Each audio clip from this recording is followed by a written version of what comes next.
Эсэлтийн ерөнхий шалгалтанд бэлдэх зөвлөгөө.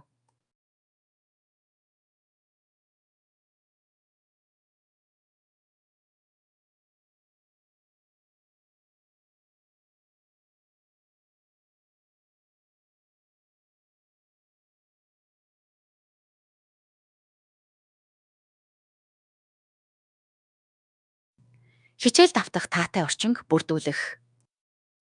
Ширээн дээрээс ном, сурах бичиг, үзэг харандаа зэрэг хичээлд хэрэгтэй зүйлсээс бусдыг хураа. Анхаарал сарниулах бүх зүйлийг унтраа. Үүнд гар утас, телевиз зэрэг орно. Анхаарал сарниулахгүй тайван орчин бүрдүүлэх нь чухал.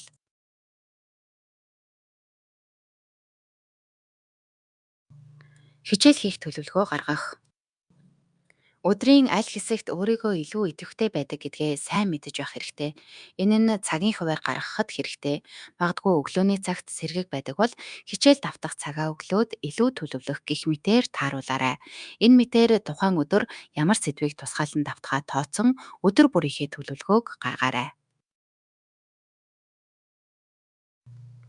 Өөрийн хамгийн муу мэдэж байгаа зүйлээсээ эхэл. Хичээлээ эрчимтэй давтаж эхлэхээр шийдсэн бол эхлээд ойлгохгүй байгаа. Хэцүү гэсэн хэсгээсээ эхлээрээ. Хин нэгнээс асууж хамтарч хийвэл илүү сайн ойлгон шүү. AI болон бусад платформудаас асууж мэдэхгүй зүйлээ асуух боломжтой шүү. Хэцүү зүйлийг ганцаараа нухаад амжилтад хүрэхгүй. Өмнөх оны тестүүд дээр ажиллах. Өмнөх оны шалгалтын материалууд дээр ажиллах нь үр дүнтэй. Учир нь шалгалтын материалууд хоорондоо агуулгын хувьд төстэй учир ажиллаад үтсэн байхад буруудах зүйлгүй. Мөн тестээ бөглөх цагаа зохицуулах хэрэгтэй.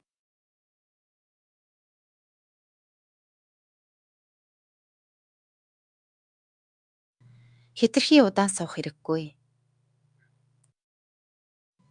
Хамгийн гол нь өдөр болгон давтах хэрэгтэй бөгөөд ингэхдээ бага цагаар хичээллээд 15 минут амрна гэх мэтээр өөрийн боломжит хугацаагаар давтаарай.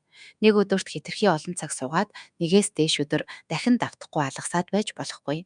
Өөрөөр хэлбэл удаан хугацааны давтамжтай хийж байж л толгойд чинь суух учир дунд нь завсар гаргахгүй бол сайн. Агуу авяас агуу хүсэлгүйгээр юу ч биш. Олон мэдээлэл нэг дор байхаар хүний тогтоох чадвар сарниж толгой иргэдэг. Тиймээс хичээлийн материалаараа схем гаргаад утгыг нь ойлгох хэрэгтэй. Ингэснээр дараа нь хичээлийг хурдан гүйлгэж уншихад хялбар болгодог. Ойлгох буйгаа хэсгээ судал. Хэрвээ хичээл хийж байх явцад ойлгоход хэцүү зүйл гарч ирвэл тухайн хичээлийн багш болон мэддэг хүмүүсээс шууд асуугаарай. Дахин хэлье. Хэцүү зүйлийг ганцаараа нухаад амжилтанд хүрэхгүй.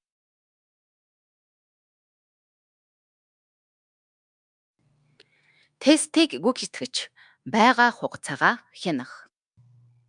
Өөрийгөө хідэн асуултыг хэр их хугацаатаагаар гүйцэтгэж байгаагаа хянаарай.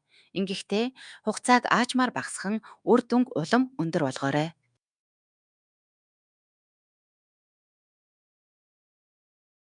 Шалгалтын өмнөх өдөр. Шалгалтын өмнөх өдөр бэлдсэн хичээлүүдэд дахин нэг гүйлгэн хараарай. Хамгийн хүнд хичээлүүдэд дахин давт. Мэдлэгээ сэргийн хүндхэн асуултуудыг дахин нэг сэргээх сайн арга. Түүнээс шалгалтын өмнөх өдөр хичээл давтах түлхүүр хариу үгийг хайх хэрэггүй. Харин үүний оронд хэд хичээлгүй хөнгөн давтлах хийгээд тархиа амраах хэрэгтэй. Шалгалтын үеийн стратеги. Цаг хугацаагаа төлөвлөх амархнаас нь эхлэх. Сонгох хэлбэрийн тест дээр амархнаар зөв хариуг нь олох гэх зэрэг стратегид суралцаарай. Бүх эсэлтийн ерөнхий шалгалт өгөх сурагч нартаа амжилт хүсье.